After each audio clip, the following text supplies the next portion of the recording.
జై శ్రీమన్నారాయణ. నేను మీ icon astrologer Gattupalli Suresh Babu.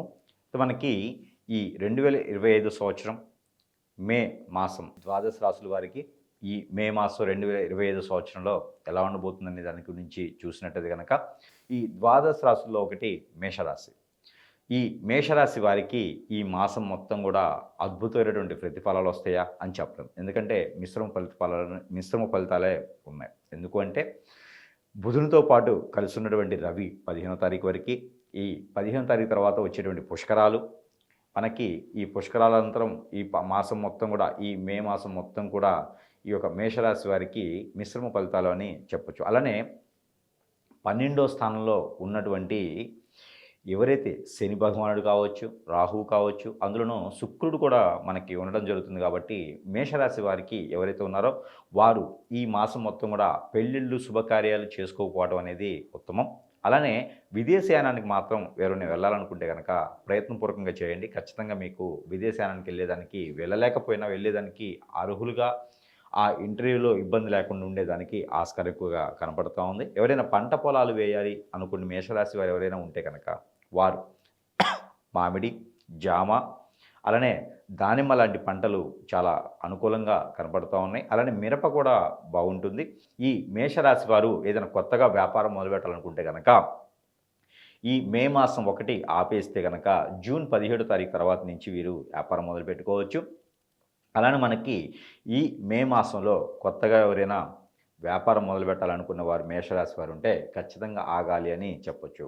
అలానే మ్యూచువల్స్ కావచ్చు, షేర్స్ కావచ్చు, ఇలాంటివన్నీ కూడా మేషరాశి వారికి అంత అనుకూలంగా కనపడట్లేదు. ఎక్కడైనా అప్పులు ఇవ్వడం కానీ అప్పులు తీసుకోవడం లాంటివి కూడా చేయకండి.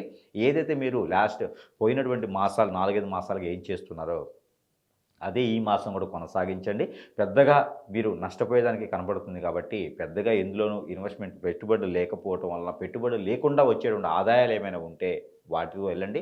మంచి పనులు చేయడానికి ప్రయత్నం చేయండి. అలానే ప్రతి మాసంలో లాగానే ఈ మాసంలో ఈ మేషరాశి వారికి సానుకూలంగా లేకపోయినా గ్రహాలన్నీ అనుకూలంగా ఉండేందుకు, ఆ గ్రహాల నుంచి వెసులుబాటు ఉండేందుకు, ఆ గ్రహాల అనుకూలతగా మారేందుకు కూడా ఒక నెంబర్ ఇవ్వడం జరుగుతూ ఉంది. ఆ నెంబర్ కూడా మీకు ఇస్తాను. ఆ నెంబర్ ప్రతిరోజు కూడా పారాయణ రూపంలో మీరు పఠనం చేయాలి.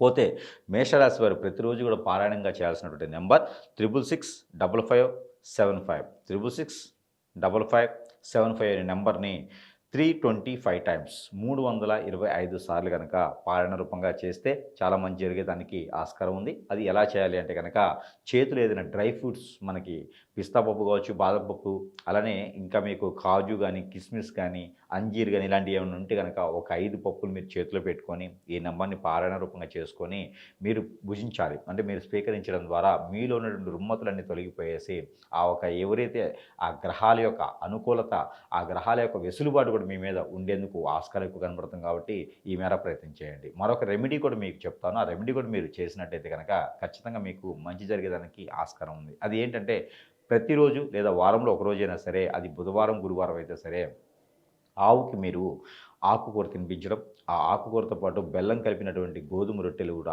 ఆవుకు తినిపించడం ద్వారా మంచి జరిగేదానికి ఎక్కువ ఆస్కారం కనబడుతూ ఉంది. ఈ పుష్కరాలకి మీరు ఎందరూ కూడా నది స్నానం, సముద్ర స్నానం కానీ ఆచరించడం ద్వారా మీకు సమీప దూరంలో ఉన్నటువంటి నదికి స్నానం చేయడానికి వెళితే కూడా మీకు మంచి జరుగుతుంది. ఆ పెద్దల కార్యక్రమాలు ఏమైనా ఉంటే తీర్చుకుంటే కూడా మీకు మంచి జరిగేదానికి ఆస్కారం ఎక్కువ కనబడుతూ ఉంది. ఇవన్నీ కూడా చేసుకొని ఈ యొక్క మేషరాశి వారు అదృష్టవంతులు అవ్వాలని నేను కోరుకుంటా ఉన్నాను. జై శ్రీమన్నారాయణ.